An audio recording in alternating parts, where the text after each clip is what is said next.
Novel محمد بن قاسم، قسط number 5، باب گنگو اور اس کی سرگزشت۔ ڈاکوؤں کے سردار کو پابند زنجیر رکھا گیا تھا۔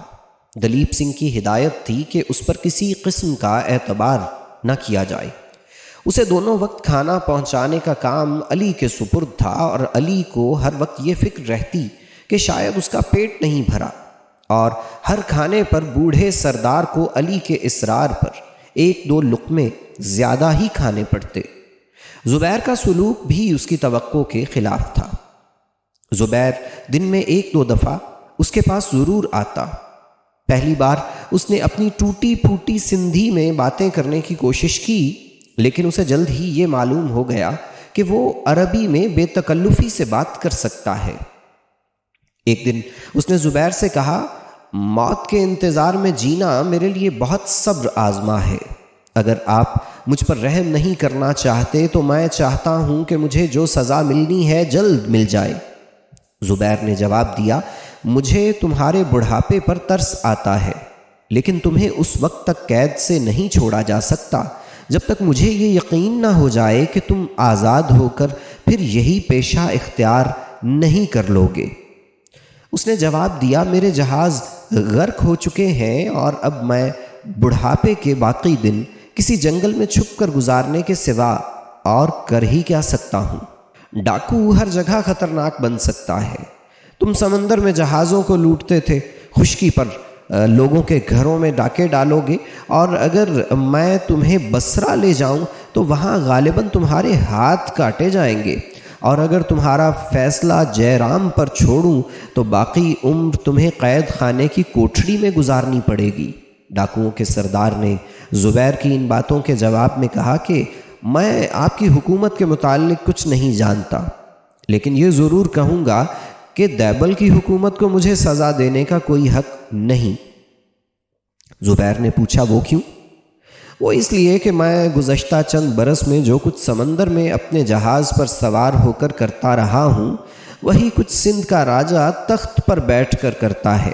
فرق صرف یہ ہے کہ اس کے اہلکار کمزور اور غریب آدمیوں کو لوٹتے ہیں، اور میرے ساتھی چھوٹی چھوٹی کشتیوں کے بجائے صرف بڑے بڑے جہازوں کو لوٹتے ہیں۔ ہمارا پیشہ ایک ہے، لیکن نام مختلف ہیں۔ میں ایک ڈاکو ہوں اور وہ ایک راجہ۔ اس کی طرح اس کا باپ بھی راجہ تھا، لیکن میرا باپ میری طرح ایک ڈاکو نہیں تھا۔ میں خود بھی ایک ڈاکو نہ بنتا، لیکن ظلم نے مجھے ایسا بنا دیا۔ خیر، ان باتوں کے ذکر سے کوئی فائدہ نہیں۔ آپ غالب ہیں اور میں مغلوب، لیکن میں یہ ضرور چاہتا ہوں کہ آپ مجھے سندھ کی حکومت کے رحم و کرم پر چھوڑنے کے بجائے خود جو سزا چاہیں دے لیں۔ زبیر نے کہا، میں تمہاری سرگزشت سننا چاہتا ہوں۔ ڈاکوؤں کے سردار نے قدرے تأمل کے بعد مختصر الفاظ میں اپنی سرگزشت یوں بیان کی، میرا نام گنگو ہے۔ میں دریائے سندھ کے کنارے ایک چھوٹے سے گاؤں میں پیدا ہوا۔ اپنے باپ کی طرح میرا بھی پیشہ ماہی گیری تھا۔ 20 سال کی عمر میں میرے سر سے والدین کا سایہ اٹھ گیا۔ ہمارے گاؤں میں ایک لڑکی تھی، اس کا نام لاجونتی تھا، اور وہ تھی بھی لاجونتی۔ اس کی آنکھیں ہرنی کی آنکھوں سے زیادہ دل فریب، اور اس کی آواز کوئل کی آواز سے زیادہ میٹھی تھی۔ لوگ اسے جل پری کہا کرتے تھے۔ گاؤں میں کوئی نوجوان ایسا نہیں تھا جو لاجو پر جان دینے کے لیے تیار نہ ہو، لیکن وہ صرف مجھے چاہتی تھی۔ اس کا باپ ایک سادہ دل آدمی تھا۔ برسات میں ایک دفعہ دریا زوروں پر تھا، تو اس نے شرط لگائی کہ میں لاجو کی شادی اس کے ساتھ کروں گا جو تیر کر دریا عبور کرے گا۔ ہمارے گاؤں میں اچھے اچھے تیراک تھے، لیکن برسات میں دریا کا بہاؤ دیکھ کر کسی کو پانی میں کودنے کی ہمت نہ ہوئی، لیکن میں لاجو کے لیے جان تک قربان کرنے کو تیار تھا۔ میں نے یہ شرط پوری کی، اور چند دنوں کے بعد میری اور اس کی شادی ہو گئی۔ ہم دونوں خوش تھے اور زیادہ وقت کشتی پر گزارتے تھے۔ میں مچھلیاں پکڑا کرتا تھا، وہ کھانا بنایا کرتی تھی۔ رات کے وقت ہم ہنستے ہنستے اور گاتے گاتے تاروں کی چھاؤں میں سو جاتے۔ عجیب دن تھے وہ بھی۔ یہاں تک کہہ کر گنگو کی آنکھوں میں آنسو آ گئے اور دیر تک ہچکیاں لینے کے بعد اس نے پھر اپنی داستان شروع کی۔ لیکن ایک دن ایسا آیا کہ مجھے لاجو سے جدا ہونا پڑا، ہمیشہ کے لیے۔ مجھے معلوم نہ تھا کہ ایک نیچ ذات اور کمزور آدمی کے لیے ایک خوبصورت بیوی رکھنا پاپ ہے۔ ہمارے گاؤں سے ایک کوس کے فاصلے پر ہمارے علاقے کے سردار کا شہر تھا۔ ایک دن وہ چند سپاہیوں کے ساتھ دریا پر آیا اور مجھے پار لے جانے کے لیے کہا۔ کشتی پر سوار ہو کر وہ لاجو کو بری طرح گھور رہا تھا۔ اس کے پوچھنے پر میں نے اسے بتایا کہ یہ میری بیوی ہے۔ وہ بولا، یہ کسی ماہی گیر کی لڑکی معلوم نہیں ہوتی، تم اسے کہاں سے لائے ہو؟ میں نے کوئی جواب نہیں دیا۔ دوسرے کنارے پر پہنچ کر اس نے مجھے بتایا کہ میں شام تک واپس آ جاؤں گا، تم اتنی دیر میرا انتظار کرو۔ لیکن وہ شام سے پہلے ہی واپس آ گیا اور میں نے اسے دوسرے کنارے تک پہنچا دیا۔ وہ میرا نام پوچھ کر چلا گیا۔ اس کے بعد وہ ہمارے گاؤں کے ماہی گیروں کا شکار دیکھنے کے بہانے کبھی کبھی ہمارے گاؤں میں چلا آتا۔ گاؤں کے لوگ اسے اپنے ساتھ بے تکلفی سے پیش آتا دیکھ کر خوش ہوتے۔ لیکن لاجو نے ایک دن مجھ سے کہا کہ اس شخص کی نیت درست نہیں، وہ میری طرف بہت بری نظروں سے دیکھتا ہے۔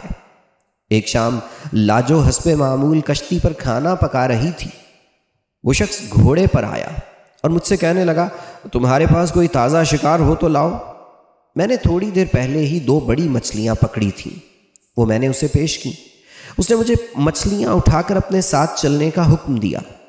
شہر دور نہیں تھا اور میں نے لاجو سے کہا، میں کھانا تیار ہونے تک آ جاؤں گا۔ میں اس کے گھوڑے کے پیچھے چل رہا تھا کہ راستے میں جھاڑیوں کی آڑ سے چند آدمی نمودار ہوئے اور مجھ پر ٹوٹ پڑے۔ میں نے ان کی گرفت سے آزاد ہونے کی جد و جہد کی، لیکن کسی نے میرے سر پر لاٹھی ماری اور میں تیورا کر گر پڑا۔ اس کے بعد جب مجھے ہوش آیا تو میں ایک تاریک کوٹھڑی میں پڑا ہوا تھا۔ 2 دن میں بھوکا اور پیاسا جاں کنی کی حالت میں وہاں پڑا رہا۔ تیسرے دن کوٹھڑی کا دروازہ کھلا اور لاجونتی کے ساتھ 3 آدمی، جن میں سے ایک کھانا اور پانی اٹھائے ہوئے تھا اور 2 کے ہاتھوں میں ننگی تلواریں تھیں، کوٹھڑی میں داخل ہوئے۔ لاجو کا رنگ زرد تھا اور اس کی آنکھیں دیکھنے سے ایسا معلوم ہوتا تھا کہ آنسوؤں کا تمام ذخیرہ ختم ہو چکا ہے۔ اس پر نگاہ پڑتے ہی بھوک اور پیاس مجھے بھول گئی۔ میرا جی چاہتا تھا کہ بھاگ کر اس سے لپٹ جاؤں، لیکن میرے ہاتھ پاؤں بندھے ہوئے تھے۔ لاجو نے سپاہیوں کی طرف دیکھا اور وہ تلواروں سے میری رسیاں کاٹ کر باہر نکل گئے۔ میں نے پوچھا، لاجو تم یہاں کیسے پہنچی؟ وہ ہونٹ بھینچ کر اپنی چیخوں کو ضبط کرتے ہوئے مجھ سے لپٹ گئی، لیکن اچانک اس نے خوف زدہ ہو کر مجھے چھوڑ دیا اور دروازے کی طرف دیکھنے لگی۔ اس نے مجھے بتایا کہ میرے چلے آنے سے تھوڑی دیر بعد چند آدمیوں نے کشتی پر حملہ کیا اور لاجو کو پکڑ کر سردار کے پاس لے آئے۔ اسے میرا حال معلوم نہ تھا اور وہ بے غیرتی کی زندگی پر موت کو ترجیح دینا چاہتی تھی، لیکن سردار نے اسے میری قید کا حال بتا کر یہ دھمکی دی کہ اگر اس کے محل میں بے حیائی کی زندگی گزارنے کے لیے وہ آمادہ نہ ہوئی تو اس کا شوہر اس کوٹھڑی میں بھوکا اور پیاسا ایڑیاں رگڑ رگڑ کر مر جائے گا۔ اور اب لاجو میرے پاس یہ بتانے آئی تھی کہ گنگو تم آزاد ہو، تم جاؤ اور یہ سمجھو کہ تمہاری لاجو مر گئی ہے۔ وہ اپنی عصمت سے میری آزادی کا سودا کرنا چاہتی تھی، لیکن میں نے اسے غلط سمجھا۔ میں نے یہ سمجھا کہ وہ ایک غریب ملاح کی کشتی چھوڑ کر محلوں میں رہنا چاہتی ہے۔ میں نے اسے برا بھلا کہا، گالیاں دیں اور ان ظالم ہاتھوں سے چند تھپڑ بھی مارے، لیکن وہ پتھر کی مورتی کی طرح کھڑی یہ سب کچھ برداشت کرتی رہی۔ اس نے صرف یہ کہا، گنگو میں بے عزتی کی زندگی پر موت کو ترجیح دوں گی، لیکن میں یہاں اس لیے آئی ہوں کہ مجھے تمہاری جان اپنی جان سے بھی زیادہ عزیز ہے۔ بھگوان کے لیے تم جاؤ، یہ موقع نہ گواؤ۔ ممکن ہے کہ تم آزاد ہو کر مجھے اس ظالم کے پنجے سے چھڑانے کی کوئی تدبیر سوچ سکو۔ اس کے آنسوؤں اور آہوں نے میری غلط فہمی دور کر دی۔ میں نے اسے پھر گلے لگایا اور اس سے وعدہ کیا کہ میں جلد آؤں گا، میں اس محل کی اینٹ سے اینٹ بجا دوں گا۔ قید خانے کا دروازہ پھر کھلا، سپاہیوں کے بجائے وہ ظالم بھیڑیا اندر داخل ہوا۔ اس کے ہاتھ میں ننگی تلوار نہ ہوتی تو میں یقیناً اس پر حملہ کر دیتا۔ اس نے آتے ہی لاجو سے کہا، اب بتاؤ کیا فیصلہ کیا تم نے؟ اس کی زندگی اب تمہارے ہاتھ میں ہے۔ لاجو نے جواب دیا، اگر میں آپ کی شرط مان لوں تو اس بات کا کیا ثبوت ہے کہ یہ زندہ اور سلامت شہر سے نکل جائیں گے؟ اس نے کہا، میں وعدہ کرتا ہوں۔ لاجو آنسو بہاتی ہوئی اس کے ساتھ چلی گئی اور مجھے 4 سپاہی شہر سے باہر لے آئے۔ ان کے ہاتھوں میں ننگی تلواریں تھیں۔ مجھے سردار کے وعدے پر اعتبار نہیں تھا۔ شہر سے باہر نکل کر جب ہم اس جنگل میں پہنچے جو دریا کے کنارے دور تک پھیلا ہوا تھا تو ایک شخص نے پیچھے سے اچانک مجھ پر وار کیا۔ مجھے پہلے ہی اس حملے کی توقع تھی، اس لیے میں ایک طرف کود کر اپنی جان بچانے میں کامیاب ہوا۔ اس پر چاروں آدمی مجھ پر ٹوٹ پڑے، لیکن میں بھاگنے میں ان سے تیز تھا۔ میں جلد ہی جنگل میں پہنچ کر ایک جھاڑی کے نیچے چھپ گیا۔ وہ تھوڑی دیر ادھر ادھر تلاش کرنے کے بعد مایوس ہو کر واپس چلے گئے۔ شام ہو رہی تھی۔ میں چھپتا چھپاتا دریا کے کنارے پہنچا۔ میری کشتی جل رہی تھی اور دریا کے کنارے وہ 4 سپاہی کھڑے تھے۔ ان واقعات نے میرے جیسے امن پسند آدمی کو بھیڑیا بنا دیا۔ میں گاؤں کی طرف بھاگا۔ میری آواز میں ایک اثر تھا اور آن کی آن میں چند نوجوان لاٹھیاں اور کلہاڑیاں لے کر میرے ساتھ نکل آئے۔ ہمیں دیکھ کر سپاہی سراسیمہ ہو کر بھاگے، لیکن ہم نے کسی کو بچ نکلنے کا راستہ نہیں دیا اور ان 4 کو مار کر ان کی لاشیں دریا میں پھینک دیں۔ آدھی رات تک میں نے ماہی گیروں کی 20-25 بستیوں سے کوئی 200 نوجوان اکٹھے کر لیے اور تیسرے پہر سردار کے محل پر دھاوا بول دیا۔ شہر کے لوگ پہلے ہی اس سردار کے مظالم سے تنگ تھے، کوئی اس کی مدد کے لیے نہ نکلا۔ اس کے چند سپاہیوں نے مقابلہ کیا، لیکن اکثر نے بھاگ کر لوگوں کے گھروں میں پناہ لے لی۔ ہم نے سردار کو پکڑ لیا اور اس سے لاجو کے متعلق پوچھا۔ وہ ہر سوال پر صرف یہ جواب دیتا تھا، میں بے قصور ہوں، بھگوان کے لیے مجھے چھوڑ دو۔ گنگو بولا، میں نے مشعل دکھا کر اسے زندہ جلا دینے کی دھمکی دی تو وہ مجھے محل کی نچلی منزل کے ایک کمرے میں لے گیا۔ فرش پر لاجو کی لاش دیکھ کر میری چیخ نکل گئی۔ وہ ہاتھ باندھ کر یہ کہہ رہا تھا، میں نے اسے نہیں مارا، اس نے خود مکان کی چھت سے چھلانگ لگا دی تھی۔ تم سپاہیوں سے پوچھ سکتے ہو، بھگوان کے لیے مجھ پر دیا کرو۔ میں نے جلتی ہوئی مشعل اس سردار کی آنکھوں میں بھونک دی اور کلہاڑی کی پے در پے ضربوں سے اس کے ٹکڑے کر دیے۔ اور اس کے بعد میں ایک ڈاکو تھا۔ میرے دل میں کسی کے لیے رحم نہیں تھا۔ میں نے کئی سرداروں کو لوٹا اور جب راجا کی فوجوں نے زمین ہمارے لیے تنگ کر دی تو میں نے دریا کے راستے سمندر کا رخ کیا۔ دیبل کی بندرگاہ سے ہم نے رات کے وقت 2 جہاز چوری کیے۔ اس کے بعد اب تک میں کئی جہاز لوٹ چکا ہوں۔ میں ہر اس شخص کو اپنا دشمن سمجھتا ہوں جو راجوں اور سرداروں کے ساتھ تعاون کرتا ہے۔ مجھے ہر دولت مند انسان میں اس سردار کی روح نظر آتی ہے۔ مجھے ہر اونچے ایوان میں لاجونتی جیسی مظلوم لڑکیوں کی روحیں انتقام کے لیے پکارتی سنائی دیتی ہیں۔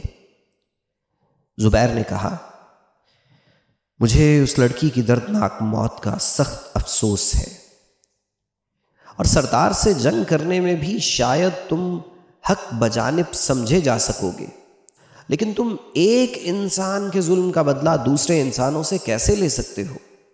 تم نے ہمارے جہاز پر حملہ کیا اور اس پر کوئی سردار سوار نہیں تھا، اس پر چند یتیم بچے اور عورتیں تھیں۔ گنگو نے جواب دیا، مجھے افسوس ہے، لیکن دوسرے جہاز پر سران دیپ کے راجا کا جھنڈا لہرا رہا تھا اور آپ اس کے معاون تھے۔ تاہم اگر مجھے معلوم ہوتا کہ آپ کے جہاز میں عورتیں اور بچے سوار ہیں تو میں کبھی حملہ نہ کرتا۔ چند ماہ ہوئے میں نے اسی سمندر میں آپ کے ملک کا ایک جہاز دیکھا تھا، لیکن میں نے اسے صرف اس لیے چھوڑ دیا کہ اس پر مردوں کے علاوہ چند عورتیں بھی تھیں۔ خالد یہ سن کر چلا اٹھا، کیا اس پر سراندیپ کے چند ملاح تھے؟ گنگو بولا، ہاں، وہ تو ابا کا جہاز تھا اور ابھی تک اس کا کوئی پتہ نہیں چلا۔ تم جھوٹ کہتے ہو، تم ان کا جہاز غرق کر چکے ہو۔ گنگو نے جواب دیا، اگر میں اس جہاز کو غرق کر چکا ہوتا تو مجھے آپ کے سامنے اس کا ذکر کرنے کی ضرورت نہیں تھی۔ کیا اس جہاز پر ہاتھی بھی تھے؟ ہاں۔ تمہیں اس کے متعلق یہ بھی معلوم نہیں کہ وہ کہاں غرق ہوا؟ نہیں، مجھے صرف اتنا معلوم ہے کہ وہ جہاز دیبل تک صحیح سلامت پہنچ گیا تھا۔ زبیر نے پوچھا، اس سمندر میں تمہارے سوا لٹیروں کا کوئی اور گروہ بھی ہے؟ گنگو بولا، ہاں۔ اور کیا یہ ممکن ہے کہ دیبل کے حاکم نے وہ جہاز لوٹ لیا ہو؟ گنگو بولا، ہاں، میں تو پہلے عرض کر چکا کہ خشکی کے ڈاکو سمندر کے لٹیروں سے زیادہ بے رحم ہیں۔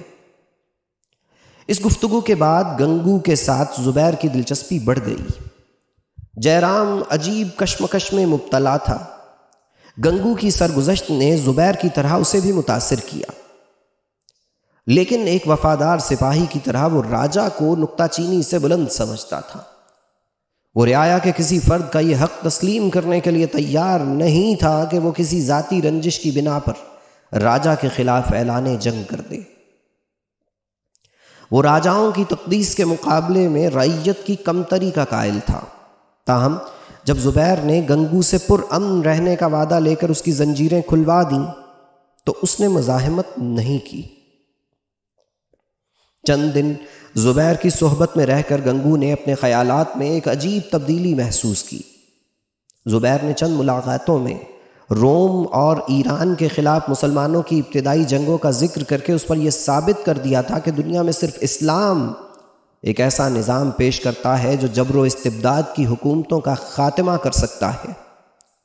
گنگو ایک ڈاکو کی زندگی اختیار کرنے کے بعد سماج کے تمام مذہبی عقائد سے کنارہ کش ہو چکا تھا۔ اس کے لیے دنیا ایک وسیع جھیل تھی جس میں بڑی مچھلیاں چھوٹی مچھلیوں کو نگلتی ہیں۔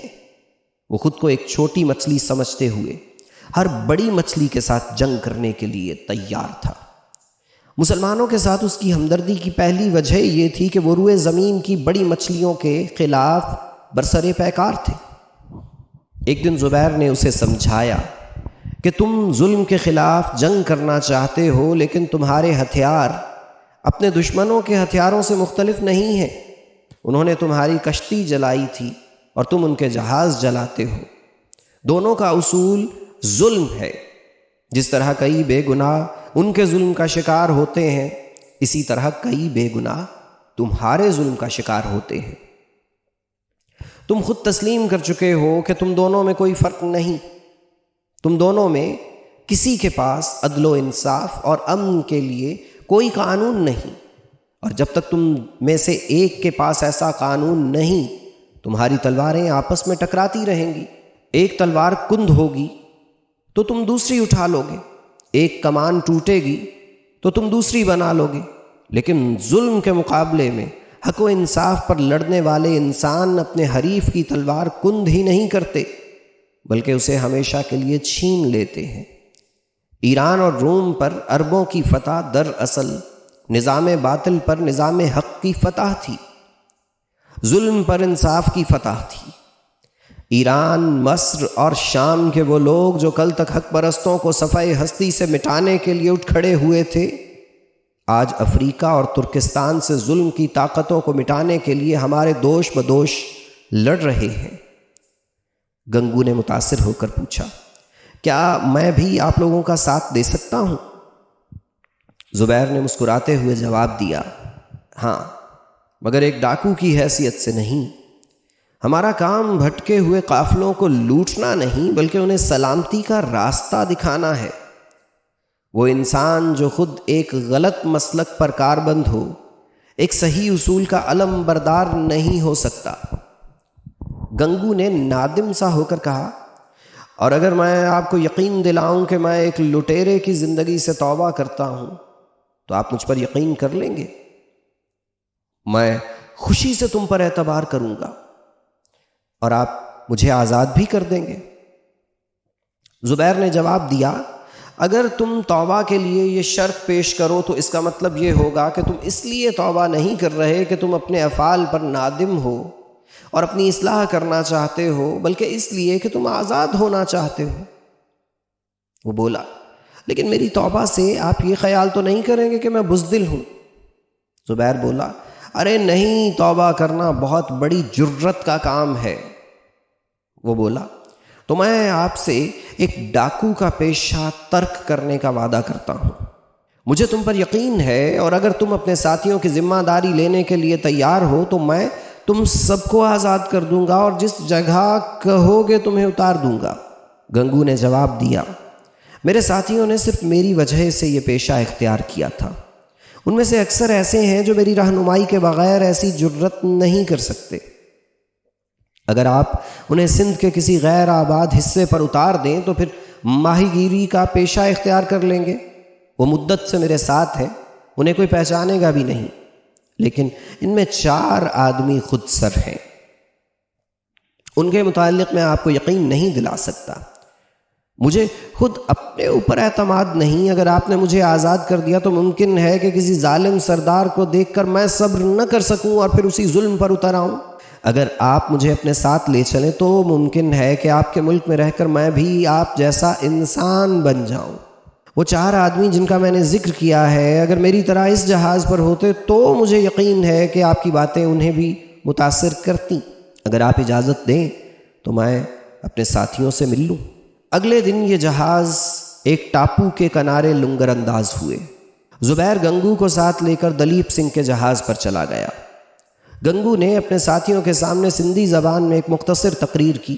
رہائی کا مژدہ سن کر قیدیوں کے چہرے خوشی سے چمک اٹھے، لیکن جب گنگو نے یہ بتایا کہ وہ لوٹ مار سے توبہ کرنے کے بعد ہمیشہ کے لیے ان کا ساتھ چھوڑ چکا ہے تو بعضوں کی خوشی غم میں تبدیل ہو گئی۔ گنگو نے یہ کے بعد دیگرے سب سے قسمیں لیں، لیکن 3 آدمی جن میں سے ایک وہ بھی تھا جس کے آدھے سر اور داڑھی اور مونچھوں پر دلیپ سنگھ کے ساتھی اپنے استروں کی دھار کی آزمائش کر چکے تھے، متذبذب سے ہو کر ایک دوسرے کی طرف دیکھ رہے تھے۔ گنگو نے ان سے مخاطب ہو کر کہا، کالو، واسو اور موتی، تم کچھ عرصہ میرے ساتھ رہو گے۔ اس کے بعد اس نے زبیر سے مخاطب ہو کر کہا کہ میں ان کے پرامن رہنے کی ضمانت دیتا ہوں۔ زبیر نے دلیپ سنگھ سے چند باتیں کرنے کے بعد ملاحوں کو قیدیوں کی زنجیریں کھول دینے کا حکم دیا۔ کالو، واسو، موتی اور گنگو زبیر کے ساتھ دوسرے جہاز پر چلے آئے۔ واسو کا عجیب و غریب حلیہ دیکھ کر تمام عرب اس کے گرد جمع ہو گئے۔ علی نے بے اختیار ایک کہکہا لگایا اور عورتوں تک یہ خبر پہنچانے کے لیے بھاگا، اور جب واپس آیا تو اس کے ساتھ ہاشم کے علاوہ چند اور بچے بھی تھے۔ تمام لوگ حیران ہو کر اسے دیکھنے لگے۔ ہاشم نے آگے بڑھ کر معصومانہ انداز میں پوچھا، تمہارے چہرے کے بائیں طرف بال نہیں اگتے؟ تمام عرب ہنس پڑے۔ علی کا کہکہا سب سے بلند تھا۔ گنگو نے ہنستے ہوئے ہاشم کو گود اٹھا لیا۔ شام کے وقت خالد نے زبیر سے کہا، ناہید کا خیال ہے کہ گنگو کو ابا جان کے جہاز کا ضرور علم ہوگا۔ وہ بذات خود گنگو سے چند سوالات پوچھنے پر اصرار کر رہی ہے۔ زبیر نے جواب دیا، میرے خیال میں ہمیں گنگو کی باتوں پر اعتبار کر لینا چاہیے۔ خالد نے کہا، لیکن ناہید یہ کہتی ہے کہ اگر اسے علم نہ بھی ہوا تو بھی وہ پتہ لگانے میں ہماری مدد کر سکتا ہے۔ کل ناہید کو کوئی خواب آیا تھا اور وہ کہتی ہے کہ ابا جان زندہ ہے۔ پوچھنے میں کوئی حرج نہیں، لیکن بہتر یہ ہوگا کہ وہ گنگو پر کوئی شک و شبہ ظاہر نہ کریں۔ جاؤ اپنی بہن کو لے آؤ، میں گنگو کو بلاتا ہوں۔ دلیپ سنگھ نے گنگو کو بلا لیا اور ناہید کے ساتھ مایا دیوی بھی آ گئی۔ ناہید کے چہرے پر ایک سیاہ نقاب تھا۔ اس نے مایا دیوی کے کان میں کچھ کہا اور مایا دیوی کے اسبات میں سر ہلانے پر اپنا ہار اتار کر اس کے ہاتھ میں دے دیا۔ مایا دیوی نے ہاتھ گنگو کو پیش کرتے ہوئے کہا، آپ نے چند دن قبل ان کے باپ کے جہاز کا ذکر کیا تھا، اگر آپ ان کے باپ کا پتہ لگا سکیں تو یہ آپ کا انعام ہے۔ گنگو نے رنج و ندامت سے آپ دیدہ ہو کر یہ بعد دیگرے خالد اور زبیر کی طرف دیکھا اور پھر ناہید سے مخاطب ہو کر کہا، بیٹی میں اتنا گرا ہوا تو نہ تھا۔ ناہید نے اس کے آنسوؤں سے متاثر ہو کر کہا، آپ کو غلط فہمی ہوئی، مجھے آپ پر شک نہیں، میں صرف یہ چاہتی ہوں کہ آپ ہماری مدد کریں۔ گنگو بولا، اس کے لیے مجھے ہار دینے کی ضرورت نہ تھی، میں زبیر کے احسان کا بدلہ نہیں اتار سکتا۔ اگر کوئی لٹیرا اس جہاز کو لوٹتا تو مجھے ضرور معلوم ہو جاتا، لیکن مجھے شک ہے کہ وہ جہاز دیبل کی بندرگاہ کے آس پاس شہر کے حاکم نے لوٹا ہے۔ ناہید نے کہا، میرا دل گواہی دیتا ہے کہ میرے والد زندہ ہیں۔ گنگو نے جواب دیا، اگر وہ زندہ ہیں تو سندھ کے کسی ایسے قید خانے میں ہوں گے جہاں سے لوگ موت سے پہلے باہر نہیں نکلا کرتے، لیکن میں ان کا سراغ لگانے کی ذمہ داری لیتا ہوں۔ اگر ان کا پتہ مل گیا تو میں مکران کے حاکم کے پاس اطلاع بھیج دوں گا۔ یہ کہہ کر گنگو زبیر سے مخاطب ہوا، آپ مجھے دیبل کے آس پاس اتار دیں اور جے رام اگر میری مدد کرے تو میں بہت جلد ان کا پتہ لگا سکوں گا۔ مایا دیوی نے کہا، میں اپنے بھائی کی طرف سے تمہاری مدد کا وعدہ کرتی ہوں۔ دیبل کا حاکم ان کا دوست ہے اور وہ ان سے کوئی بات نہیں چھپائے گا۔ گنگو نے کہا، حاکم کسی کے دوست نہیں ہوتے، اور دیبل کے حاکم کو تو میں اچھی طرح جانتا ہوں۔ اور یہ کہہ کر گنگو زبیر سے مخاطب ہوا، آپ دیبل کی بندرگاہ پر ٹھہرنے کا ارادہ رکھتے ہیں؟ زبیر نے جواب دیا کہ میرا تو ارادہ نہیں تھا، لیکن جے رام کے مجبور کرنے پر میں 1-2 دن ٹھہرنے کا ارادہ کر چکا ہوں۔ گنگو نے کچھ سوچ کر جواب دیا، مجھے معلوم نہیں کہ سندھ کے راجہ اور دیبل کے حاکم پر جے رام کا کتنا اثر ہے، ورنہ میں آپ کو سندھ کے ساحل پر اترنے کا مشورہ ہرگز نہ دیتا۔ زبیر نے جواب دیا، ہمارے ساتھ سندھ والوں کے تعلقات اس قدر برے نہیں۔ پچھلے دنوں ابو الحسن کے متعلق پوچھنے کے لیے والی مکران وہاں گیا تھا، راجہ اس کے ساتھ غرور سے پیش ضرور آیا تھا، لیکن اس پر دست درازی نہیں کی تھی۔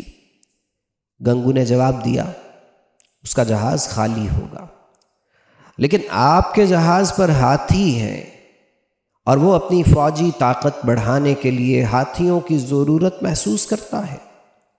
اس کے علاوہ آپ کے ساتھ عورتیں بھی ہیں جن کے لیے اس کے دل میں کوئی عزت نہیں ہے۔ ناظرین، یہاں پہ ہماری قسط نمبر 5 مکمل ہوتی ہے۔ اب ہم آپ کی خدمت میں قسط نمبر 6 پیش کریں گے۔